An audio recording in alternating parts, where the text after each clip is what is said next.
जी, अब हाथ रोकिए और थोड़ी देर छांव में बैठकर दो निवाले खा लीजिए। कब से देख रही हूँ, इस तपती धूप में खुद को गला रहे हैं।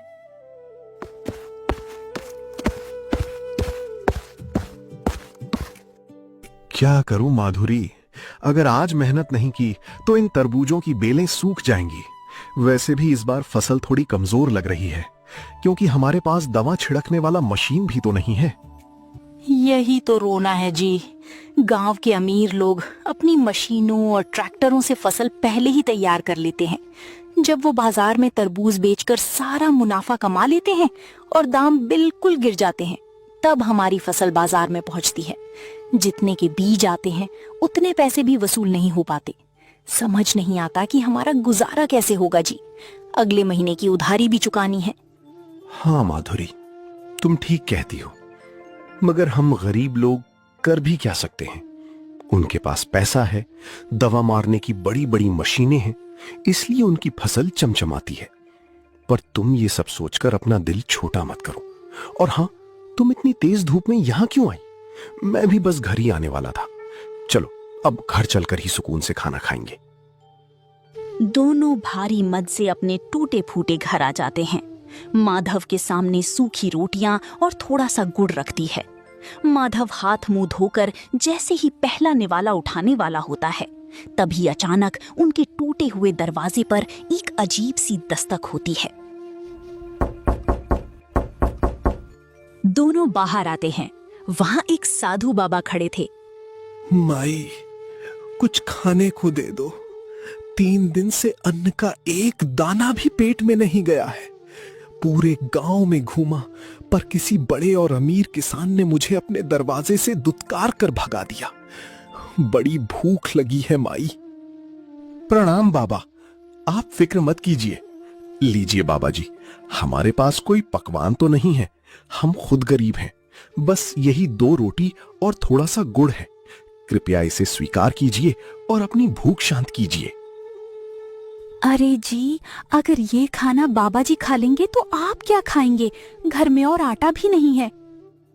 कोई बात नहीं माधुरी, हम एक रात भूखे सो जाएंगे तो मर नहीं जाएंगे, लेकिन हमारे दरवाजे से कोई भूखा चला जाए, ये हमारे संस्कार नहीं है। बाबा जी ने बड़े चाव से वो दोनों रोटियां और गुड़ खाया और मुस्कुराते हुए वो सीधे खड़े हुए और उनके चेहरे पर एक रहस्यमयी मुस्कान आ गई। तुम्हारा बहुत बहुत धन्यवाद बेटा। तुम्हारी इस निश्चल सेवा से मैं अत्यंत प्रसन्न हुआ हूँ। मुझे तुम्हारे बारे में सब कुछ पता है माधव। जो इंसान खुद भूखा रहकर दूसरे की भूख मिटाता है, ईश्वर कभी उसका हाथ नहीं छोड़ता। मैं जानता हूं कि तुम्हारे पास खेती करने के लिए कोई आधुनिक साधन नहीं है जिससे तुम अमीर किसानों का मुकाबला कर सको।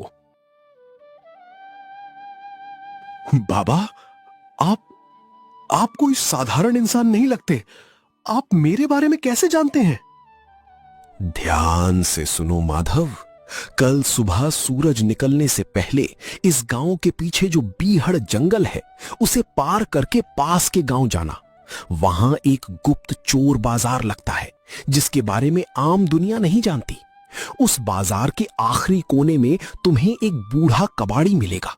उससे कहना कि तुम्हें 5 रुपए वाला जादुई ड्रोन चाहिए। वो ड्रोन तुम्हारी किस्मत बदल देगा। उससे तुम अपनी खेती के सारे काम चुटकियों में कर सकोगे। पर याद रहे, उस बाजार और इस ड्रोन के रहस्य के बारे में किसी को कानो कान खबर नहीं होनी चाहिए। माधव और माधुरी अभी कुछ बोल पाते या पूछते, तभी अचानक एक तेज रोशनी हुई और पलक झपकते ही वो बाबा जी हवा में अचानक गायब हो गए। दोनों ये देखकर दंग रह गए। अगले दिन सुबह के 4 बजते ही माधव अपनी जेब में बचे कुचे 5 रुपए लेकर जंगल की तरफ निकल पड़ा। उस गुप्त चोर बाजार में पहुंचा। वहां माधव ढूंढते ढूंढते बाजार के आखिरी कोने में पहुंचता है, जहां एक अजीब सी ड्रोन की दुकान होती है और वहां पर एक बूढ़ा दुकानदार बैठा था। सुनिए भाई साहब, मुझे वो 5 रुपए वाला ड्रोन चाहिए। अच्छा, तो बाबा ने तुम्हें यहां भेजा है। मैं तुम्हें ड्रोन दे तो दूंगा, मगर इसे संभाल कर रखना। ये कोई मामूली खिलौना नहीं है। बुरे लोगों के हाथ लगा तो अनर्थ हो जाएगा। माधव 5 रुपए का सिक्का उसे दिया और ड्रोन लेकर चुपचाप अपने गांव लौट आया। घर आकर जब उसने ड्रोन को चालू किया तो वो हैरान रह गया। वो ड्रोन बिना किसी रिमोट के सिर्फ माधव के दिमाग और इशारे की बात सुनकर उड़ता। कुछ ही दिनों में माधव के दिन बदलने लगे।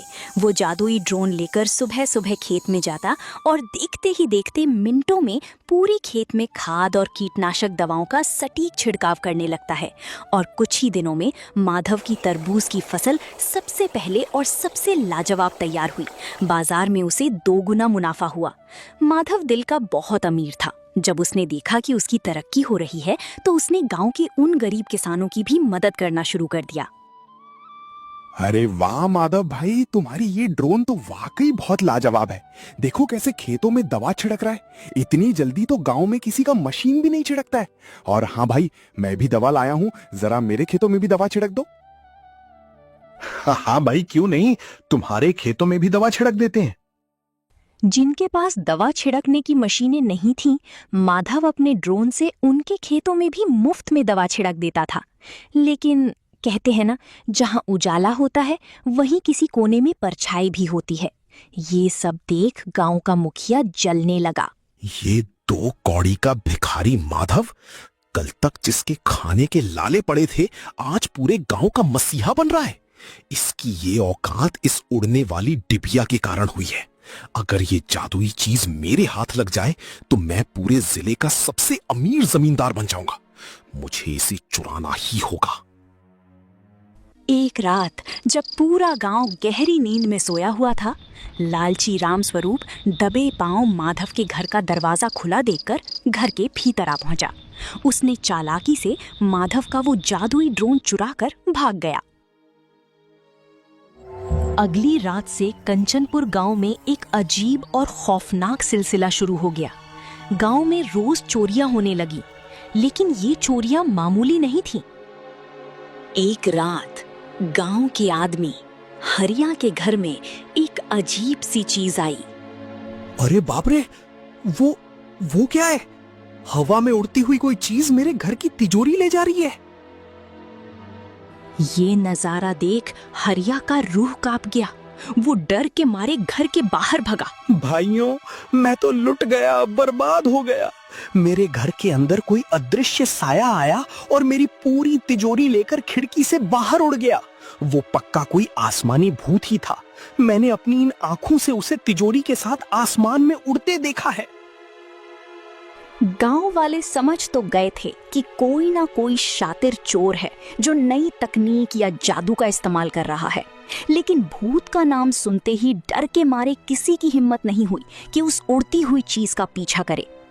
अगले दिन फिर से वो उड़ती हुई चीज गांव में चोरी करने आई, लेकिन इस बार गांव के बुजुर्ग पुजारी जो भूत प्रेत नहीं मानते थे, उन्होंने हिम्मत नहीं हारी। वो लाठी लेकर चुपचाप उस उड़ती हुई चीज के पीछे भागे।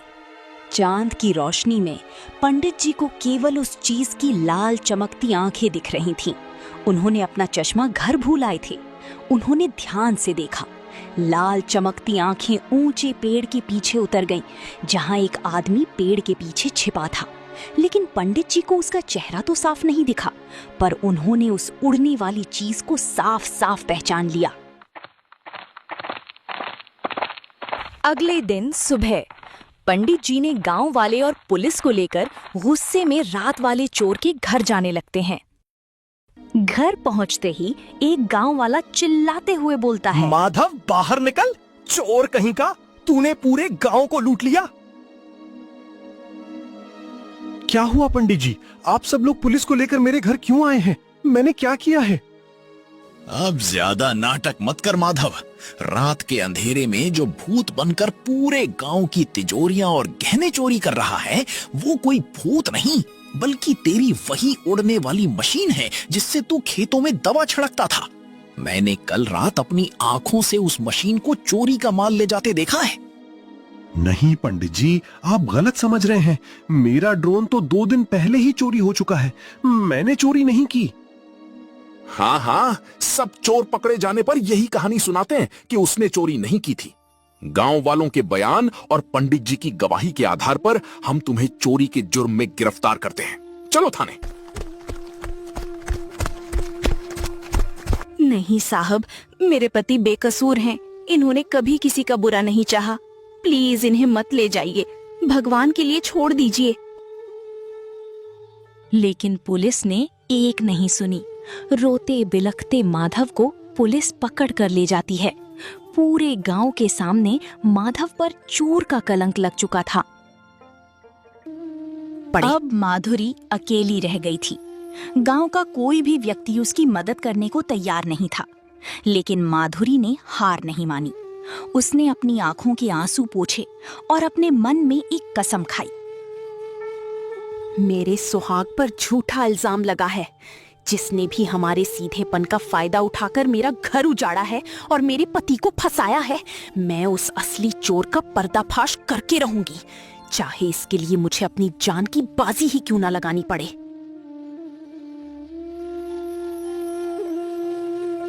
माधुरी अब कहीं भी जाती तो उसे गांव की औरतें ताना मारती। अरे बहन, देखती हो, जिसका पति कल तक मसीहा बना फिरता था वो आज चोर बन गया है और उसे तो आज पुलिस भी ले गई है। उसकी पत्नी को देखो, जैसे गांव में घूम रही है, लगता है किसी के घर में डाका डालने जा रही है। चोर कहीं की। माधुरी को इन सारी बातों का बुरा तो लगता, मगर वो कुछ नहीं बोलती। माधुरी चलते चलते उस जगह पहुंच जाती है जहां पंडित जी ने आखिरी बार ड्रोन को देखा था। तभी उसे जमीन पर कुछ चमकता हुआ दिखता है। ये तो सोने का एक छोटा सा मोती है और इसके पास ही पैरों के ताजा निशान भी हैं।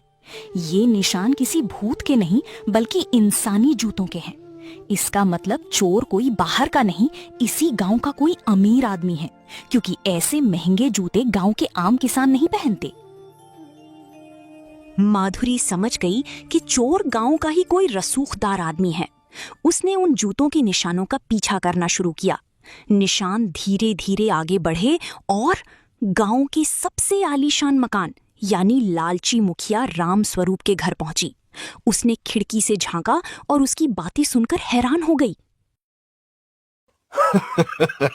माधव के पास तो सिर्फ एक खिलौना था, लेकिन मेरे पास अब एक काल है।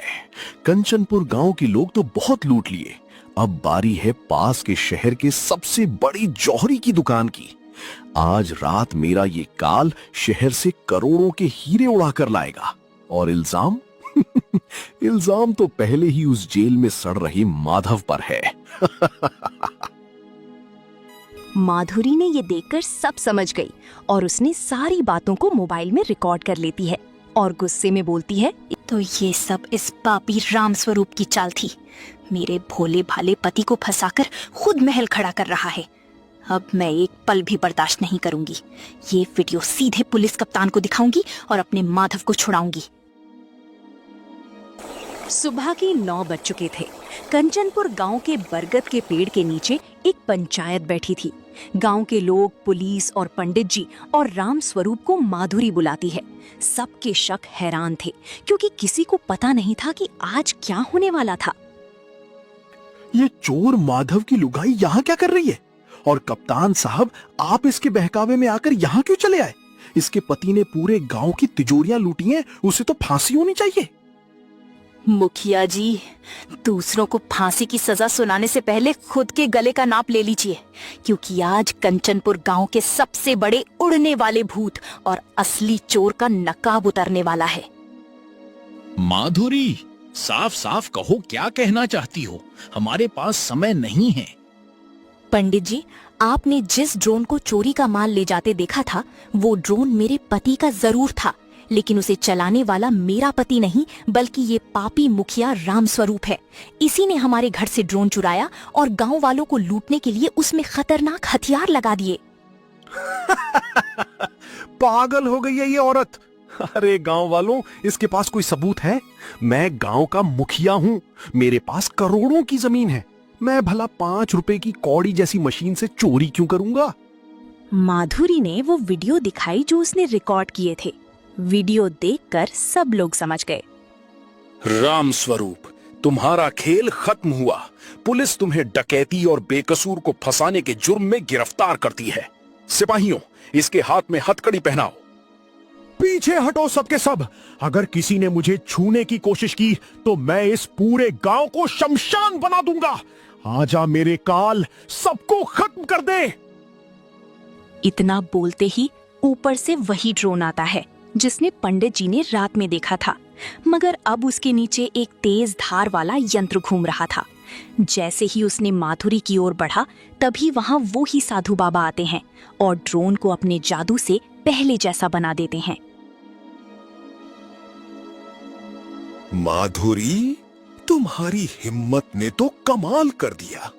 तुमने बिना डरे अकेले इस पापी का मुकाबला किया। अब ये ड्रोन साधारण हो गया है। अब ये लेवल उसी की बात मानेगा जिसने इसे लाया था।